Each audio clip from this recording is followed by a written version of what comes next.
ሴቶች በጣም የሚወዱትን ወንድ ስጠይቃቸው ተንከባካቢ ነው ያሉት። ተንከባካቢ ወንድ ለቤቱ ኮንሰርን እንዲሆን ሰርች አንብቤ ነበር። 200 ሴቶች ላይ 200 ሴቶች ላይ በጣም ቁጥር አንድ የሴቶች ፍላጎት ምንድነው ሲባሉ ብዙ ሴቶች በዋህነት ፍቅር ነው ሊሉ ይችላሉ አይደል? ከባላችሁ ማክሲመም የምትጠብቁት ቁጥር አንድ የምትጠብቁት ነገር ተብሎ ወደ 12 አካባቢ ቫሪያብል ነው የተሰጣቸው። he has to feel responsible አሉ ለቤቱ አስቤዛ፣ ለልጆቹና ለሚስቱ ጤንነት፣ ለነሱ ደህንነት ሁሌ ኃላፊነት ወስዶ ኢንቨስት ማድረግ አለበት። ያ በጣም ፕራዮሪቲያችን ነው ብለው ነው እህቶች ምስክርነታቸውን የሰጡት ማለት ነው። ወንድ ልጅ ጋር በተቃራኒው ብትመጪ ሴት የምትሰጠው ነገር ገንዘብ እንዲሆን አይፈልግም።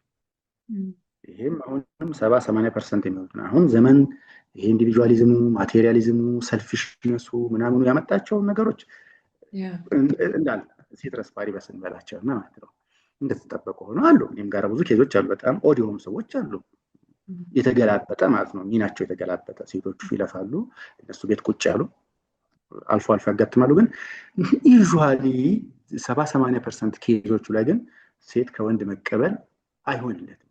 በቃ ለዛም ነው በሸሪዓችን ታውቂያለሽ የሴት ገንዘብ የሴቷ ነው። ሴቷ ሚንባብ ኢህሳን ነው እንጂ ቤት ውስጥ ማለት በቃ እንደ በጎነት ምዕራፍ ነው እንጂ በቤት ውስጥ ለአስቤዛም ለቤት ኪራይም ማገዝ መደገፍ የምትገደደው አትገደድም። ግዴታ የለባትም። እሷ እየሰራች እሱ ልብሷን መግዛት አለበት፣ ያ ሆስፒታሉን መሸፈን አለበት፣ ቀለቧን መሸፈን አለበት። ይሄ የወንዶች ግዴታ ነው። الرجال قوامون على النساء الحلافيነት ነው ቀዋማ አይሹ على النساء ሴቶቻቸው በምን بما فضل الله بعضهم على بعض وبما انفقوا من اموالهم ገንዘቦቻቸውን ኢንቨስት ስለሚያደርጉ ነው እኮ this responsible guy ነው የቤቱ የሚማሉት ወንዶቹ። ይሄ የሚሆነው መቼ ነው? ሁሌም ነው። አንድና ሁለት የለውም። ለዛም ነው ተጣላን ብሎ አስቤዛ መቆረጥ የለም እስልምና። ለምሳሌ አንዳንድ ሰዎች ከሚስታቸው ጋር ሲጋጩ ወይም እንደዚህ የሆነ ቦታ ስትሄድ ወይም እናቷ ቤት ስትሄድ ምናምን ተጣልታ ምናምን የመጀመሪያ በተራቸው የሚሆነው ወርሃዊ እንትናቸውን ይቆርጣሉ፣ የአስቤዛ ገንዘብ ይቆርጣሉ። አሁን ይሄ አውቶማቲካሊ ከወንበር መውረድ ነው አይደል? ከወንበርሽ ያወርድሻል፣ ራይት አዌይ ያወርድሻል። ኮንዲሽናል አይደለም።